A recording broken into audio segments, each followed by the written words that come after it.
Hello guys, once again welcome to our YouTube channel Functionally Dysfunctional and this will be the last theory lecture of our basic mathematics। इसके बाद मैं एक lecture और लूंगी जिसमें हम डिफरेंशिएशन और इंटीग्रेशन को हमने जैसे फिजिकली तो समझ लिया था बट उसमें उस लेक्चर में we are going to learn about the different formulas that are used in differentiation and integration और कुछ छोटे छोटे क्वेश्चंस प्रैक्टिस करेंगे क्योंकि वो काइनेमेटिक्स स्टार्ट करने से पहले हमारे लिए बहुत ज़रूरी है। क्योंकि अगर हम वो चीज़ नहीं करेंगे, अगर मेन मैथमेटिक्स उसका नहीं सीखेंगे तो आगे जाके हम उसके काइनेमेटिक्स के क्वेश्चन सॉल्व नहीं कर पाएंगे। तो उसके बिहाइंड की जो भी स्टोरी है वो हम लोग स्टार्ट करेंगे। तो आज के लेक्चर में we are going to study about two things, dimensional and error analysis. These are the two tools that every physicist use in their life.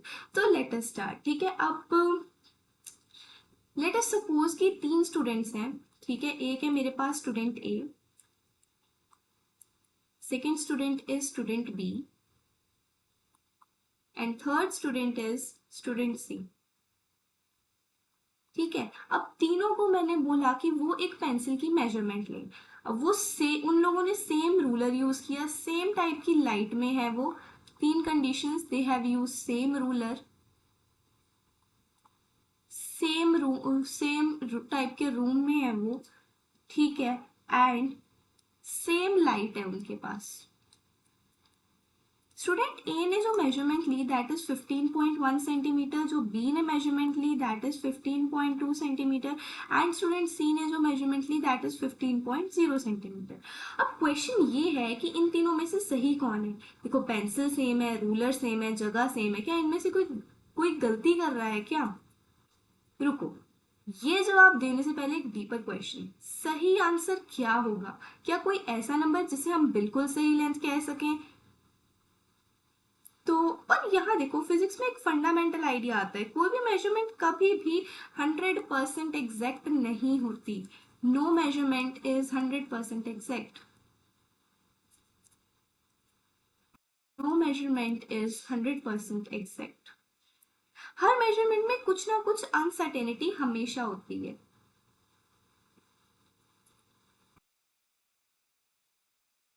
अब तीन स्टूडेंट्स ने ये जो अलग अलग आंसर्स दिए हैं वो मिस्टेक नहीं है, उन्होंने मेजरमेंट की नेचुरल अनसर्टेनिटी दिखाई है हमें।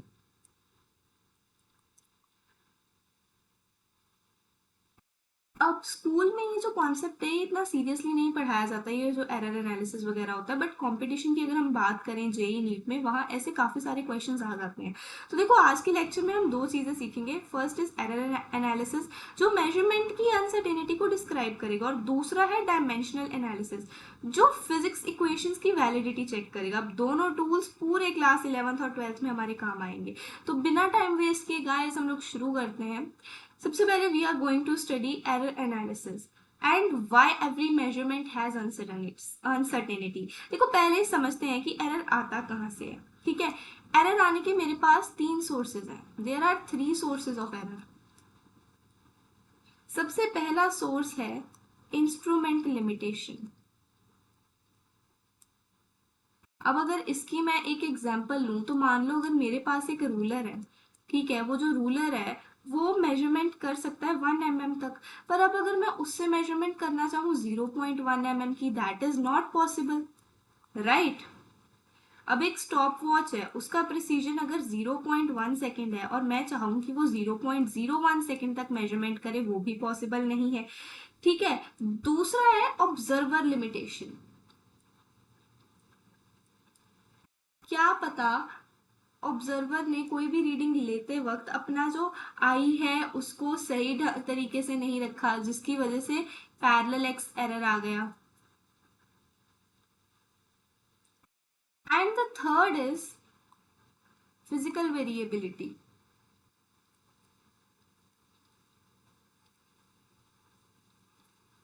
फिजिकल वेरिएबिलिटी का मतलब ये है कि जो मेरा ऑब्जेक्ट है वो खुद ही यूनिफॉर्म ना हो।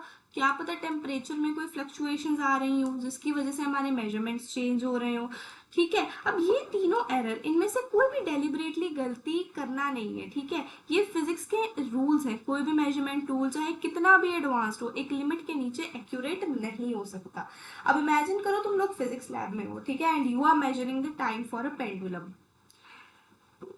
तो आपने क्या किया, 10 ऑसिलेशंस कंप्लीट करी उस पेंडुलम की, और स्टॉप वॉच से आपको जो टाइम मिला that was 18.4 seconds a student को, और जो मेरा बी स्टूडेंट है आपका कोई फ्रेंड, उसको मिला 18.6 सेकेंड। अब ये दोनों गलत नहीं है, रिएक्शन टाइम जब दोनों ने बटन दबाया थोड़ा अलग होगा। अब ये जो एरर है ये आता है ह्यूमन लिमिटेशन से। अब एरर एनालिसिस एक ऐसा मैथमेटिकल टूल है जो इन सब चीज़ों को बहुत अच्छे से हैंडल कर लेता है। अब कुछ स्टूडेंट्स को क्या लगता है कि जो एरर है that is equal to mistake, but this is not true. Error is not equal to mistake. अब मिस्टेक होती है अगर मैं 15.1 को रीड कर लूं एज 51.1, ये मेरा हो गया ब्लंडर। अब एरर एक ऐसी चीज है which is unavoidable uncertainty. This is unavoidable uncertainty.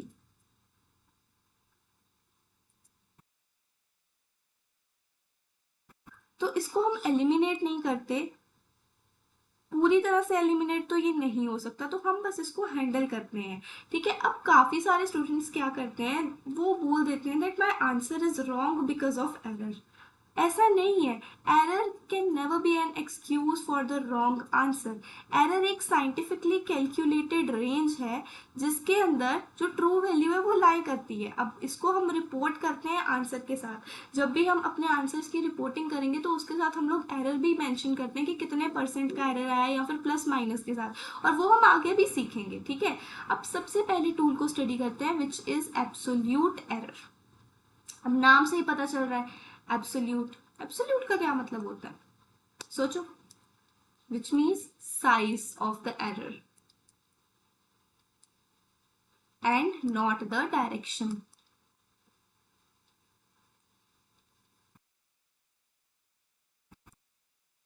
ठीक है, तो अब मेरे पास दो चीजें होती हैं। एक होती है मेरे पास true value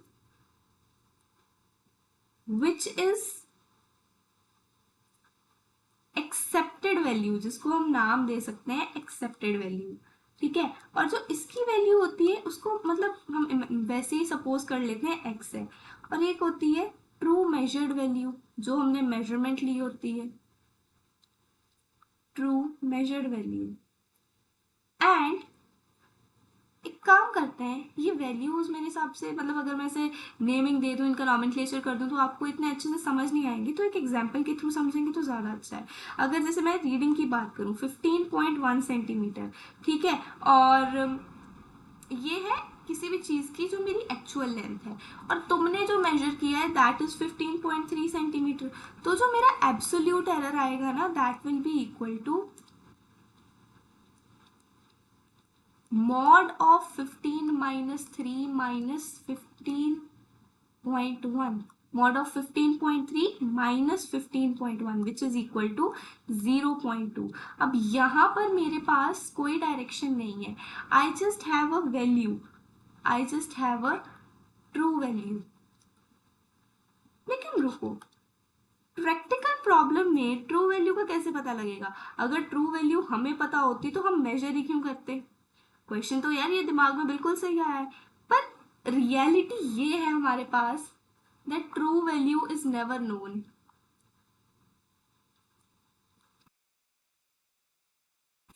true value is never known, so we take multiple measurements.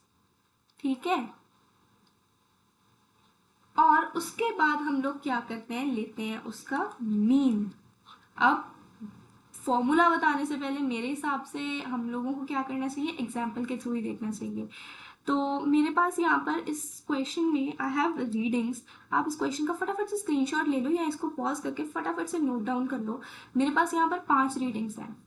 Okay, one is 15.1, second वाली थी 15.3, थर्ड वाली 15.0, then I got 15.2 and 15.4 centimetre. ये मुझे रीडिंग्स दी है लेंथ ऑफ रॉड की। हाँ बिल्कुल सही है। अब सबसे पहले मुझे कैलकुलेट आउट करना है mean. Mean we know sum of all observations upon total observations।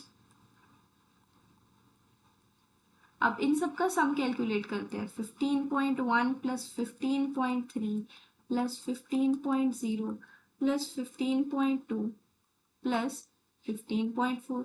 This is 15.4. Observations कितनी है मेरे पास? 5.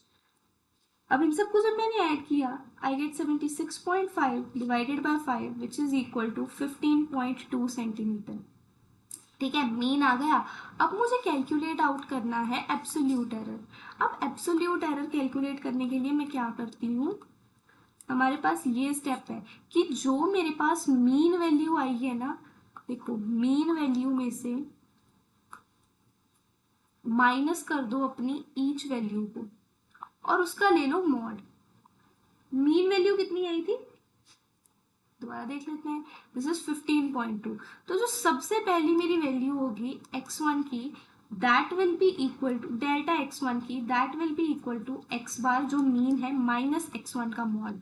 अब x बार कितनी है मेरे पास, माई x बार इज 15.2, राइट. 15.2 ही है यार. हाँ, फर्स्ट ऑब्जर्वेशन थी मेरे पास 15.1 माइनस मॉड ऑफ 15.1. अब चाहे मीन वैल्यू में से ईच वैल्यू को माइनस करो या ईच वैल्यू में से इसको मीन वैल्यू को माइनस कर दो, मॉड लगाए तो आंसर तो वही आ जाएगा. तो यहाँ पर हमारे पास डेल्टा x1 की वैल्यू आई 0.1. ठीक है, अब चलते हैं डेल्टा x2 की तरफ, which will be equal to mod of x bar minus x2. x bar is 15.2, my x2 is 15.3, minus 15.3. इसका आंसर आएगा minus 0.1, but due to mod इसकी वैल्यू पॉजिटिव हो जाएगी. अब x3 it will be x bar minus x3. अब x bar की value was 15.2 and my x3 is 15, so यहां से मेरे पास आया 0.2. अब डेल्टा x4 कैलकुलेट करते हैं. डेल्टा x4 कैलकुलेट आउट करके mod of x bar minus x4, what is this mod of x bar 15.2 and this value is also 15.2, तो इसका वैल्यू तो 0 आ गया. And delta x5 is equal to mod of x bar minus x5 का, x5 का बार क्यों ले रही हूँ मैं, इनका बार नहीं आएगा ये, sorry guys this was a mistake. ठीक है, तो 15.2 minus x5. Now what is my x5, this is 15.4 which is equal to 0.2. अब मेरे पास एब्सोल्यूट एरर्स आ गए सबके. अब मुझे क्या चाहिए, इनका mean absolute error. Absolute error का भी मीन निकाल लो, mean absolute error which will be equal to, इन सारे एरर्स को ऐड कर दो. ठीक है, 0.1 प्लस 0.1 प्लस 0.2 प्लस 0.2 प्लस 0/5, इसका आ जाएगा 4, 5, 6. You will get 0.6/5 which is equal to 0.12. तो मेरे पास जो मीन आया दैट इज इक्वल टू 15.2, और जो मेरे पास मीन एब्सोल्यूट एरर आया यहाँ पे दैट इज इक्वल टू 0.12. अब हो सकता है ये 0.12 प्लस में भी हो या फिर माइनस में भी हो, तो हम क्या लिख देंगे इसको, प्लस माइनस 0.12. अब जो इसकी ट्रू लेंथ होगी वो लाई करेगी या तो 15.08 के बीच और 15.32 के बीच में, इन दोनों के बीच में उसकी ट्रू लेंथ आएगी. अब हम इसको रिप्रेजेंट कैसे करते हैं, एक देखते हैं अब इसका रिप्रेजेंटेशन. हम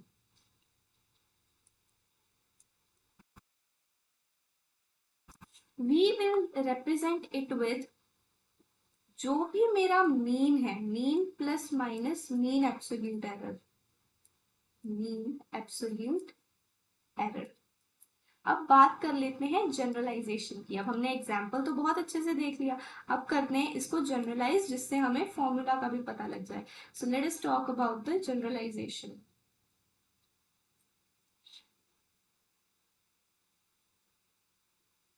अगर मेरे पास मैंने n मेजरमेंट्स ली हुई हैं, ठीक है, and those n measurements are given by x1, x2, x3, x4 up to so on xn. तो मेरे पास जो इसकी मैं मीन वैल्यू कैलकुलेट आउट करूंगी दैट एक्स बार ले लेते हैं उसको, that will be summation of x from I is equal to 1 to n divided by n। And secondly जो मैं एब्सोल्यूट एरर कैलकुलेट आउट करूंगी, absolute error that will be equal to delta xi is equal to x mod of x bar minus xi। And third is कि मैं उसको mean absolute error निकालूंगी, उसके बाद मुझे निकालना है mean absolute error, and then what I will get, mean absolute error कैसे निकालेंगे हम लोग, समेशन कर देंगे, summation of delta x i from I is equal to 1 to n divided by n। And last में the thing is all about the representation. So हम लोग यहाँ पर लिखेंगे जो है हमारा एब्सोल्यूट एरर,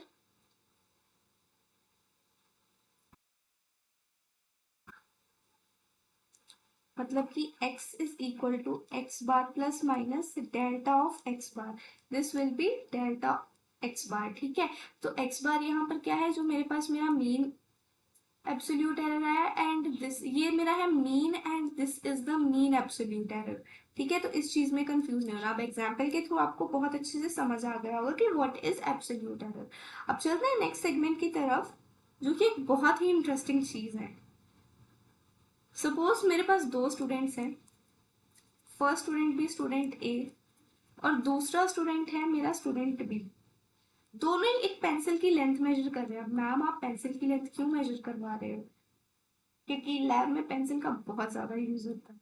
तो इसने सबसे पहले जो मेजरमेंट की है that is 5 centimetre with an error of 0.1 centimetre. तो इसको हम कैसे रिप्रेजेंट कर सकते हैं, 5 plus minus 0.1 centimetre.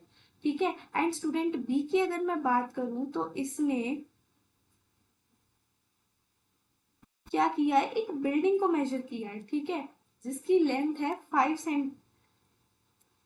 Centimetre, and उसने भी एरर कितना दे दिया है, 0.1 सेंटीमीटर का। एक चीज देखो, दोनों का जो एब्सोल्यूट एरर है वो तो सेम है,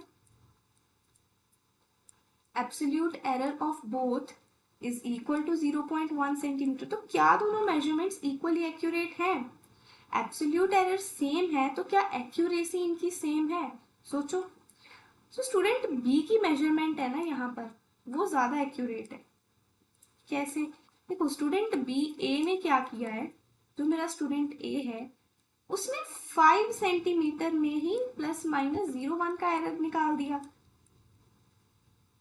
और स्टूडेंट बी ने 500 सेंटीमीटर में प्लस माइनस 0.1 का एरर निकाला है।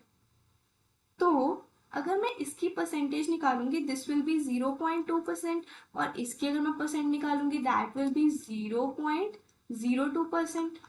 इतने का एरर आएगा मेरे पास। तो एब्सोल्यूट एरर अकेले एक्यूरेसी नहीं बताते, हमें एरर के मेजरमेंट के रिलेटिव में देखना पड़ता है, इसीलिए रिलेटिव एरर आता है हमारे पास। ठीक है, अब जो रिलेटिव एरर होता है वो होता क्या है,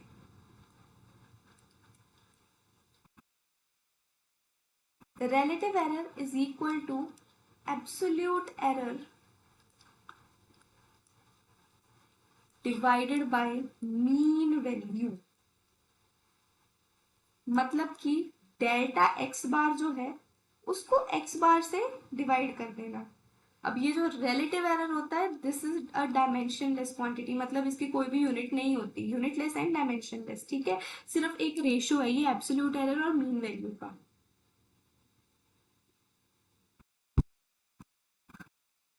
अब इसका भी एक क्वेश्चन देख लेते हैं। प्रीवियस एग्जाम्पल पे देखो, हमारे पास जो हमने सॉल्व किया था अपने एब्सोल्यूट एरर का, इसका हमें रिलेटिव एरर निकालना है। तो इसका रिलेटिव एरर कैसे निकलेगा, अब ये रिलेटिव एरर का हम लोग फॉर्मूला करके थे, that is delta x bar divided by x bar. I know delta x bar की वैल्यू कितनी है यहाँ पर 0.12, and what is x bar which is 15.2। अब अगर इसको डिवाइड करूंगी this will be somewhere close to 0.00789 which is approximately equal to 0.008।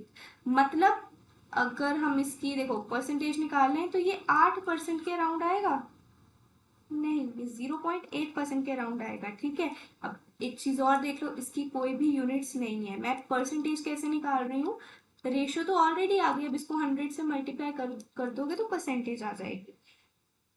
ठीक है, अब चलते हैं नेक्स्ट सेगमेंट की तरफ, विच इज परसेंटेज एरर। अब रिलेटिव एरर थोड़ा स्मॉल नंबर लगता है ना, रिलेटिव एरर से हमारे पास आ जाता है एक small number.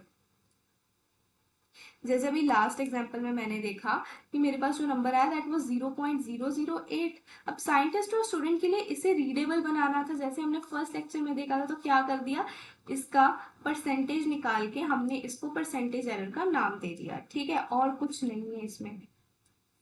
Next is propagation of errors. अब एक प्रैक्टिकल सिचुएशन, अगर आप दो क्वांटिटीज मेजर कर रहे हो, ठीक है, और फिर उन्हें ऐड सब्ट्रैक्ट मल्टीप्लाई या डिवाइड करते हो, तो फाइनल आंसर में एरर कितना होगा, ये है क्वेश्चन। ऐड सब्ट्रैक्ट कुछ भी करो, फाइनल आंसर में एरर क्या होगा। देखो, अगर मैं एक क्वांटिटी लूं, क्वांटिटी नहीं, सीधा रूल से समझते हैं। इसके होते हैं हमारे पास कुछ रूल्स।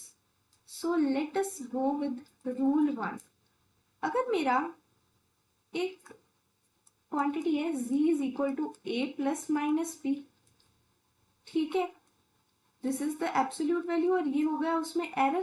तो यहां पर जो मेरे एब्सोल्यूट एरर्स होंगे, absolute errors are added in either addition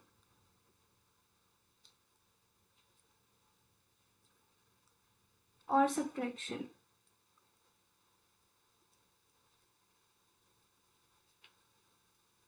ठीक है, ये बात हमेशा याद रखना, एब्सोल्यूट एरर मतलब कि जो ये एरर्स होंगे इनको हम ऐड कर देंगे। अगर हम डेल्टा z को अब लिखेंगे, this will be equal to delta a plus minus delta b, so absolute errors will be are getting added. देखो, अभी आपको ये इतना अगर नहीं समझ आ रहा, कोई बात नहीं, मैं आपको एग्जाम्पल्स भी करवा दूंगी, तब आप ज्यादा अच्छे से समझ लोगे। ठीक है, अभी के लिए सिर्फ इसको एक बार लिख लो नोट्स में।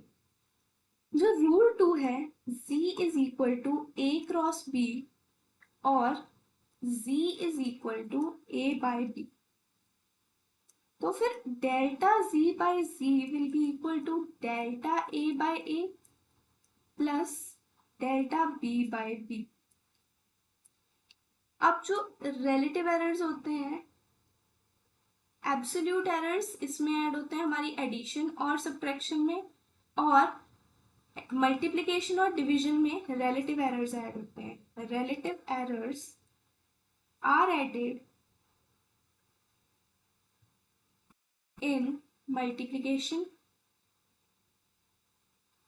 और डिवीजन। अब ये रूल्स एक इम्पॉर्टेंट पैटर्न हमें दिखाते हैं।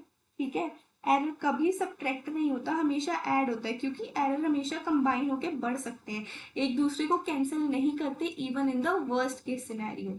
अब देखते हैं हम रूल नंबर 3। रूल नंबर 3 में if any quantity is a is equal z is equal to a की power n, so delta z by z will be equal to n delta a by a। ठीक है, क्योंकि यहाँ जो parse होती हैं वो रिलेटिव एरर्स में मल्टीप्लाई हो जाती हैं, powers are multiplied in relative errors.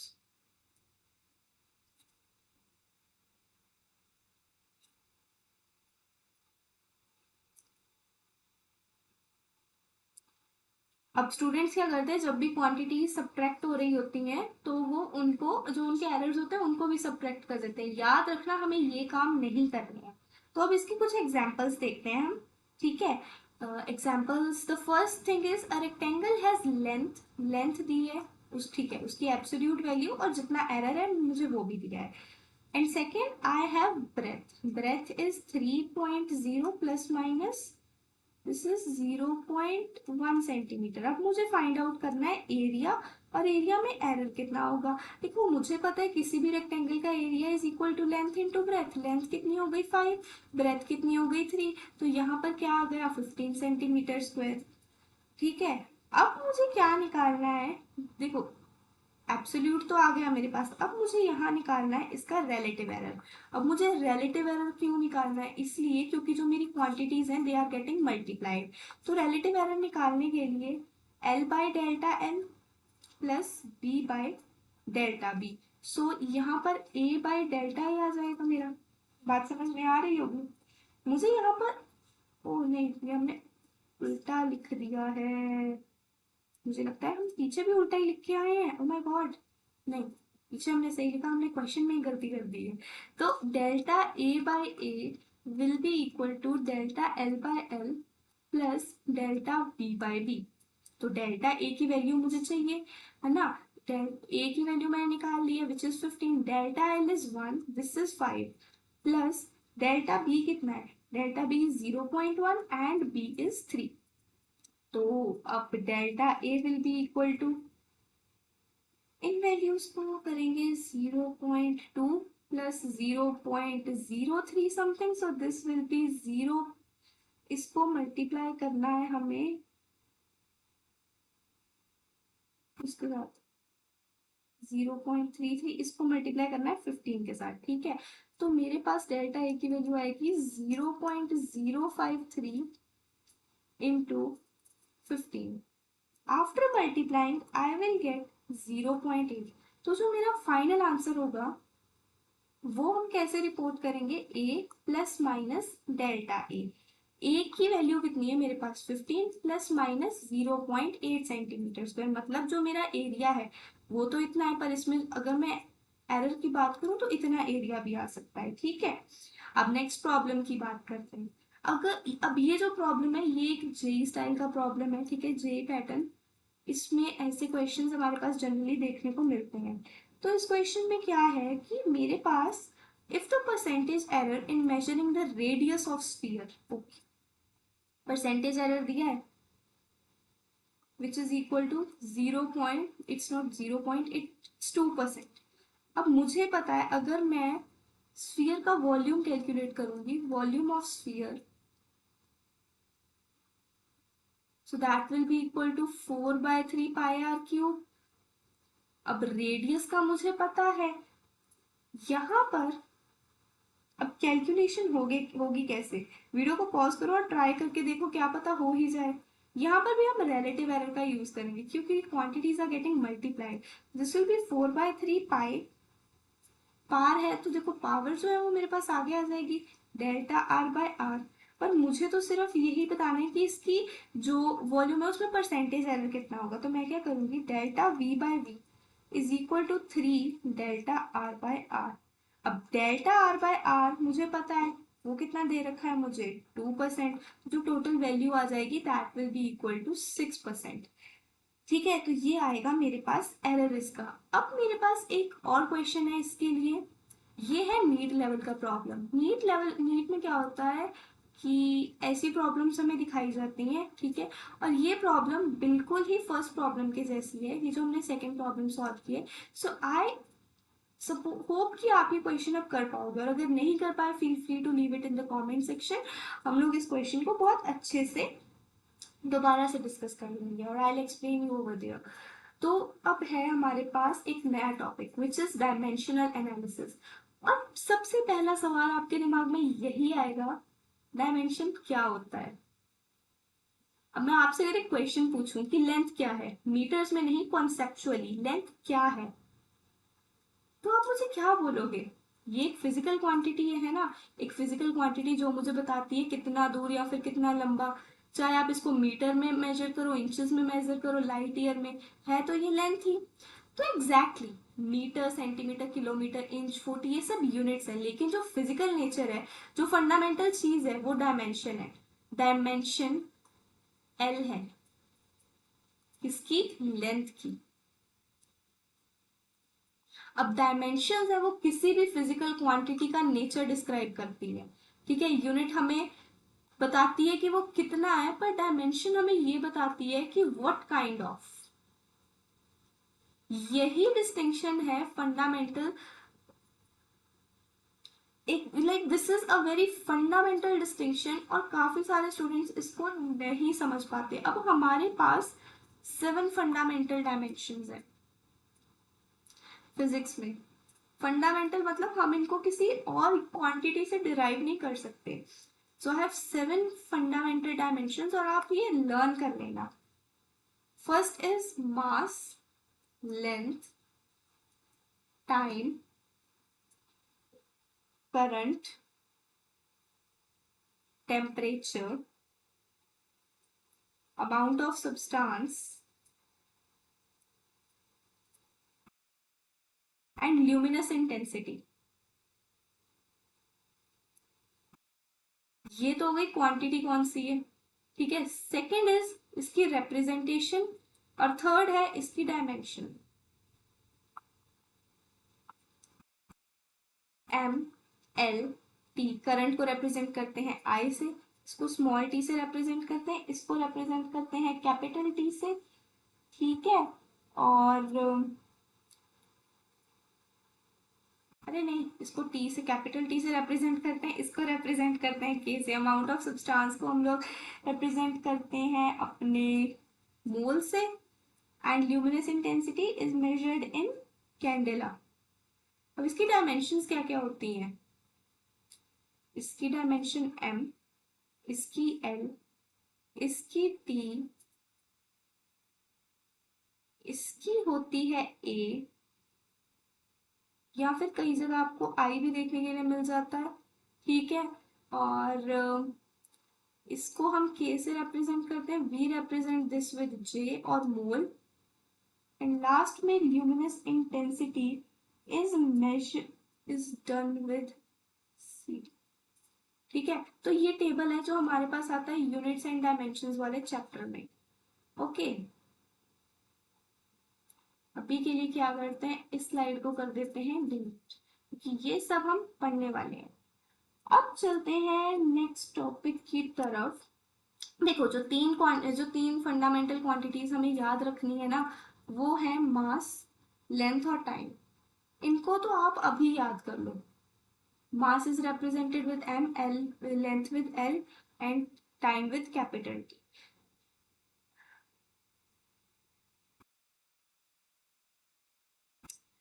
अब एक टेबल बनाती हूँ मैं यहाँ पर क्वांटिटी का, और उसकी जो ये होती है यूनिट्स। क्वांटिटी अगर मैं लूं तो, और एक हम बनाते हैं डायमेंशंस का, ठीक है। The first quantity is length, और उसकी जो यूनिट है दैट इज ईदर मीटर और सेंटीमीटर या फिर kilometre. And we represent this with L in the square brackets. ये रिप्रेजेंटेशन है, स्क्वायर ब्रैकेट्स में ही इसको रिप्रेजेंट करना है, ठीक है। Second one is mass. Mass को हम मेजर कर सकते हैं ग्राम में, किलोग्राम में, टन में, और स्क्वायर ब्रैकेट्स के बीच M. Third is time. Time second में, मिनट में मेजर कर लो, आवर में मेजर कर लो, ठीक है। इसको भी स्क्वायर ब्रैकेट्स के अंदर लिख दो टी। अब यही अगर मैं बात करूं वेलोसिटी की, तो वेलोसिटी को हम लोग मेजर करते हैं मीटर पर सेकेंड में, है ना। तो मीटर क्या है, metre is length and this is time. तो मीटर लेंथ ऐसे लिखेंगे, और जो टाइम है, टाइम की पावर में आ जाएगा -1, और इसको हम स्क्वायर ब्रैकेट्स में लिख देंगे।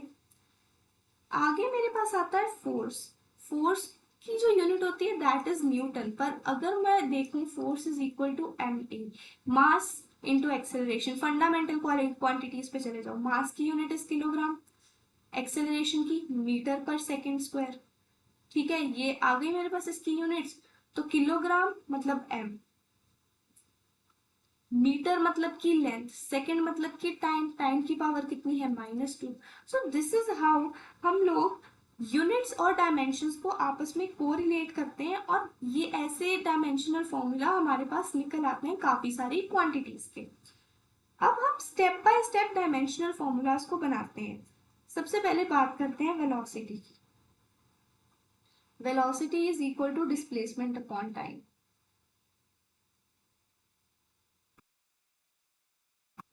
आई नो वेरी वेल डिस्प्लेसमेंट क्या है, it's a form of length. Displacement length है, तो इसको अगर मैं डायमेंशन फॉर्मूला लिखना भी चाहूँ तो एल लिखूंगी, और टी की power -1, L T -1, because this is technically length by time. अब सेकेंड इज एक्सेलरेशन।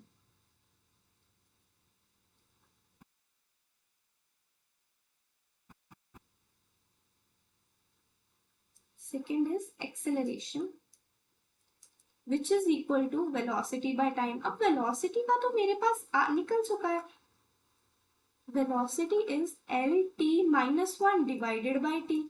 सो अगर इसको सिंप्लीफाई करेंगे this will be L T minus two, और मैं अगर इसको कंपेयर करूं इसके फॉर्मूला के साथ तब भी मेरे पास बहुत अच्छे से आ गया है मीटर पर second square. Third we are talking about force. According to Newton second law of motion force is equal to F is equal to M ए।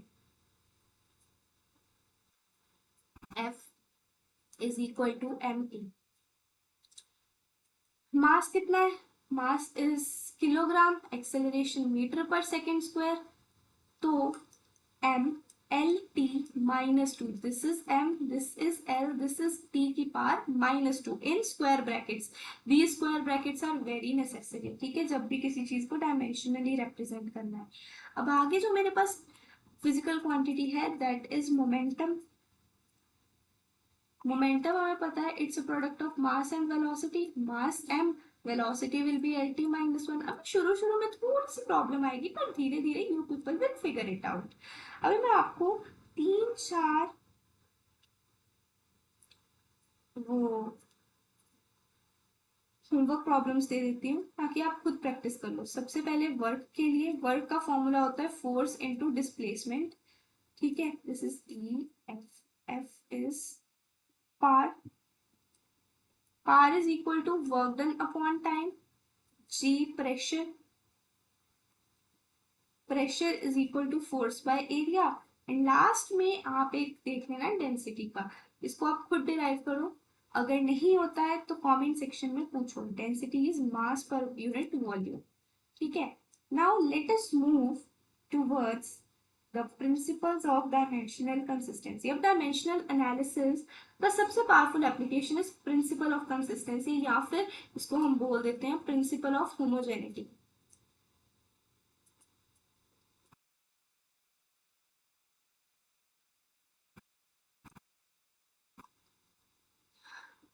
इसकी सबसे पहले हम निकालते हैं, वो निकालते नहीं है, डेफिनेशन लिख लेते हैं। In any valid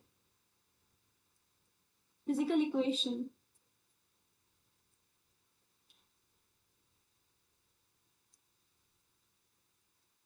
the dimensions on the left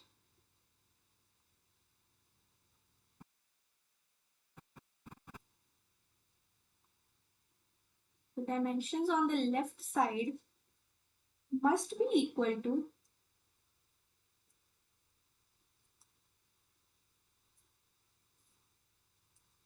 dimensions on the right side। अब ये मैम आपने लिख तो दिया पर इसका मतलब क्या है समझेंगे, आराम से एग्जाम्पल से समझेंगे, ठीक है। इसके साथ एक और चीज, also quantities can be added और सब्ट्रैक्टेड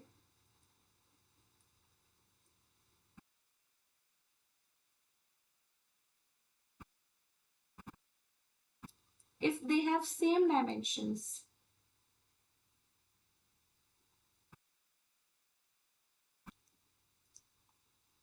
इसको फटाफट से अपनी नोटबुक में नोट डाउन कर लो। तो ये एक लॉजिकल नेसेसिटी है, फॉर्मूला नहीं। सोचो तुम मीटर्स में लेंथ को सेकंड, मीटर्स में लेंथ को सेकंड में टाइम से ऐड कर रहे हो, 5 मीटर प्लस 3 सेकेंड्स, तो ये तो मीनिंगलेस है ना। इसलिए कोई भी वैलिड इक्वेशन में दोनों साइड्स के जो डायमेंशन हैं वो सेम होने चाहिए, ठीक है। अब चलते हैं अपने क्वेश्चंस की तरफ, क्योंकि क्वेश्चंस नहीं करेंगे तो समझ कैसे आएगा। अभी हमें ये चेक करना है whether v is equal to U plus A T is dimensionally correct or not. तो इसका सॉल्यूशन निकालते हैं। सबसे पहले अपनी लेफ्ट हैंड साइड को देखते हैं। अगर v की बात करें तो जो मेरा v है दिस इज वेलोसिटी। वेलोसिटी को अगर मैं देखूं इसकी जो यूनिट होती है मीटर पर सेकेंड होती है, और जो इसका डायमेंशनल फॉर्मूला निकलेगा that will be L T minus one. L क्या, L is for metre, T is for this time which is second. अब मुझे देखना है u प्लस ए टी का, u भी वेलोसिटी है, this will be L T minus one plus acceleration हम अभी पीछे डिराइव करके आए हैं L T minus two into T. अब t और t इन दोनों में तो ऑपरेशन परफॉर्म हो सकता है, क्यों, क्योंकि इनकी डायमेंशन सेम है। तो L T minus one plus L T minus one, this will be two L T minus one. मैं क्या करूंगी, इस कांस्टेंट को इग्नोर कर दूंगी क्योंकि मुझे सिर्फ डायमेंशन चेक करनी है। तो ये जो यहाँ पर देखो left hand side is equal to right hand side, hence ये जो मेरा फॉर्मूला है वो डायमेंशनली करेक्ट। ठीक है, अब चेक करते हैं न्यूटन की सेकंड लॉ ऑफ, न्यूटन की नहीं, हमारी second equation of motion which is S is equal to U T plus half A T square. S is distance मतलब की length, U is L T minus one, and ये जो time है इसको हम लिख देंगे टी। ठीक है, acceleration is L T minus to, and उसके साथ मुझे दिया है टी। इसको अगर मैं सिंप्लीफाई करूं, I will get L T minus one plus one, L T zero, anything raise to the power zero is one, तो यहाँ पे भी मेरे पास एल आ जाएगा। And if I talk about this, this will be L T, इसका तो स्क्वायर हो रहा है, L T minus two, two square brackets में रखना है इसे, L T minus two plus two, so this will be L. अब मैं इसको अगर दोनों को ऐड करूंगी, I will get two L, but I can ignore this constant, so I will get L, hence my formula is dimensionally correct.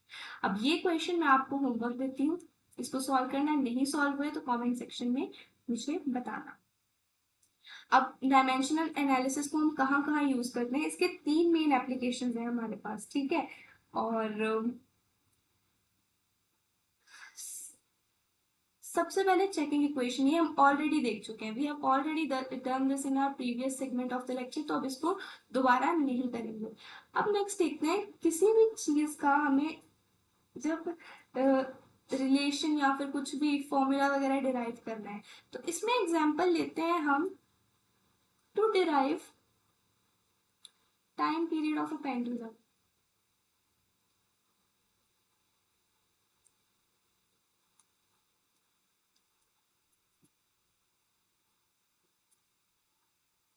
अब उसने मुझे ये बोला है कि जो टाइम है this depends on length, mass and acceleration due to gravity. ये मुझे सब चीजें गिवन है ड्यू टू ग्रेविटी। तो मैं क्या करूंगी, मुझे दिया है कि it depends on length, length की पावर ए ले लेते हैं, मास, मास की पावर बी ले लेते हैं, और जो मेरे पास एक्सेलरेशन ड्यू टू ग्रेविटी उसकी पावर जी ले लेते हैं। यहाँ पर ये जो के है मेरा, ये हमेशा रहेगा एक डायमेंशनलेस कांस्टेंट।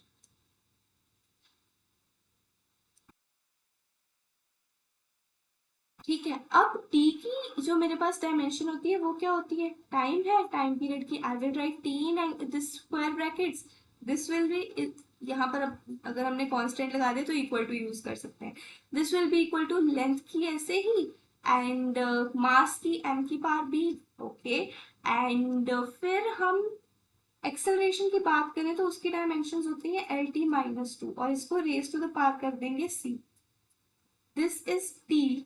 अब एल ए एम बी और एल की पावर सी, ठीक है, टी की पावर माइनस टू सी। चलो ये आ गया। अब मैं करती हूँ कंपैरिजन शुरू। कंपैरिजन शुरू करने से पहले जो एक तरह की क्वांटिटीज है उनको साथ में ले लेते हैं, एल की power A plus B, M की पावर बी, टी की पावर माइनस टू। एल का क्या उधर कोई क्वांटिटी है, नहीं है, so A plus B will be equal to zero. what we are doing, we are comparing powers over here, comparing powers। ठीक है, सेकंड मेरे पास आया b, b is equal to zero, and अगर मैं इसकी बात करूं t minus two C, so minus two C will be equal to one. तो ये दोनों quantities a is equal to b is equal to zero आ गई, c की वैल्यू आ गई माइनस वन बाय टू। तो यहां से मैं ये कंक्लूजन निकाल सकती हूँ कि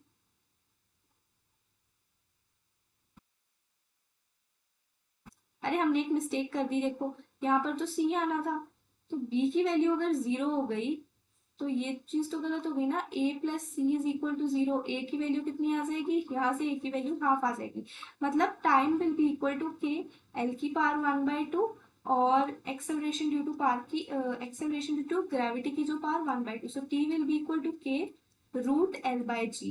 ऐसी छोटी छोटी मिस्टेक्स से क्वेश्चन सॉल्व करते वक्त बहुत इजीली हो जाती हैं।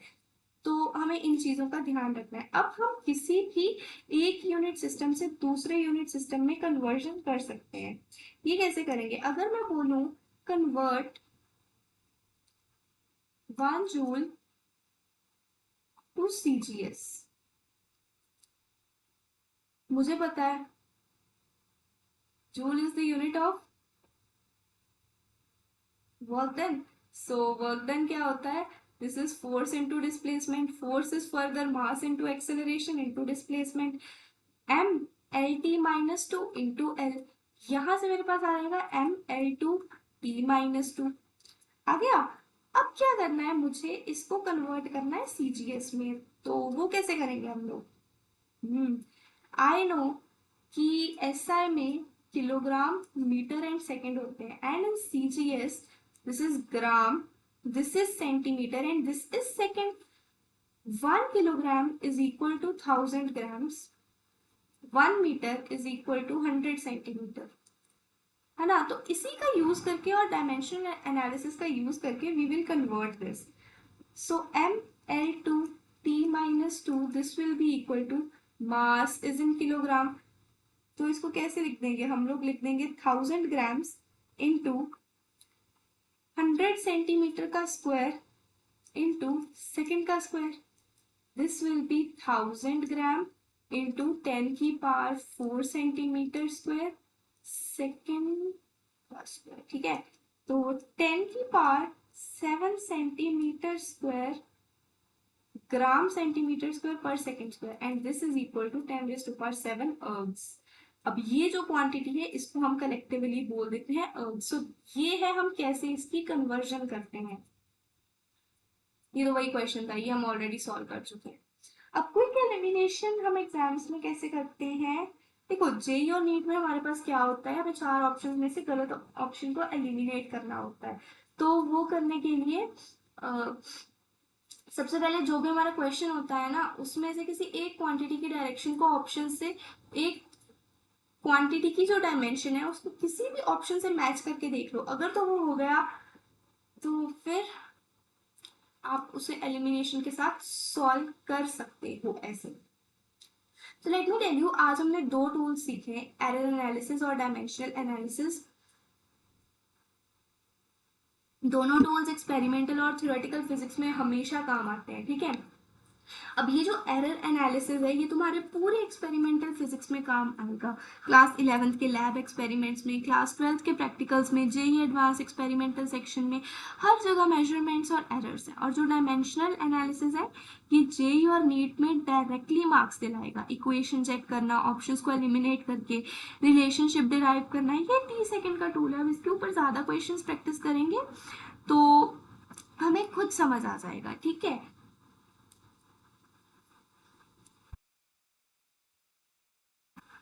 तो अब हम सबसे पहले देख लेते हैं हमने आज क्या सीखा। सबसे पहले तो हमने करी है अपनी एरर एनालिसिस। ठीक है, सबसे पहले वी डिड एरर एनालिसिस, जिसमें हमने absolute error, mean absolute error और रिलेटिव एरर निकालना सीखा। उसके बाद हमने कुछ डायमेंशनल फॉर्मूलाज देखे। ठीक है, डायमेंशनल फॉर्मूलाज देख के हमने क्या किया, उनको वेरीफाई किया है, उनकी वैलिडिटी चेक की है, हमने उनकी डेरिवेशन की है और हमने कन्वर्जन किया है एक यूनिट से दूसरी यूनिट का। हमने ये देखा है कि हम क्विक एलिमिनेशन कैसे करेंगे किसी भी एक क्वांटिटी को दूसरी क्वांटिटी, किसी भी, देखो, एक क्वांटिटी की जो डायमेंशन है ना उसको ऑप्शंस वाली किसी भी क्वांटिटी की एक डायमेंशन से मैच करके देख लेना, वहां से हमारे पास आंसर आ जाएगा। अब कुछ कॉमन मिस्टेक्स ऐसी हैं जो स्टूडेंट्स कर देते हैं, जिसमें से ये कि वो एरर्स को सब्ट्रैक्ट नहीं करते। ठीक है, या फिर वो एरर में जो हमने पावर का रूल पढ़ा था, रूल नंबर 3, उसमें वो पावर को आगे लाना भूल जाते हैं। ठीक है, यूनिट्स को डायमेंशंस के साथ कंफ्यूज कर देते हैं, और ये मैं खुद ही एज्यूम कर लेना कि डायमेंशनली कंसिस्टेंट इक्वेशन होगी जो, वो करेक्ट होगी।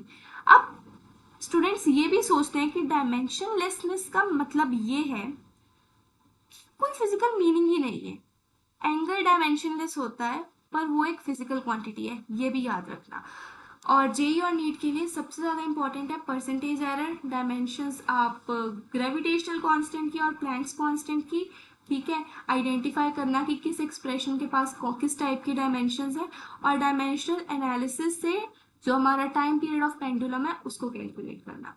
सो guys that's it for today's lecture. और ये हमारे इसका लास्ट थ्योरी लेक्चर था बेसिक मैथमेटिक्स का। इसके बाद we will be having one more lecture जिसमें हम डिफरेंशिएशन और इंटीग्रेशन के कुछ छोटे छोटे क्वेश्चंस प्रैक्टिस करेंगे काइनेमेटिक्स स्टार्ट करने से पहले। So that's all for today. I hope you enjoyed the lecture and if you have any doubts feel free to leave it in the comment section.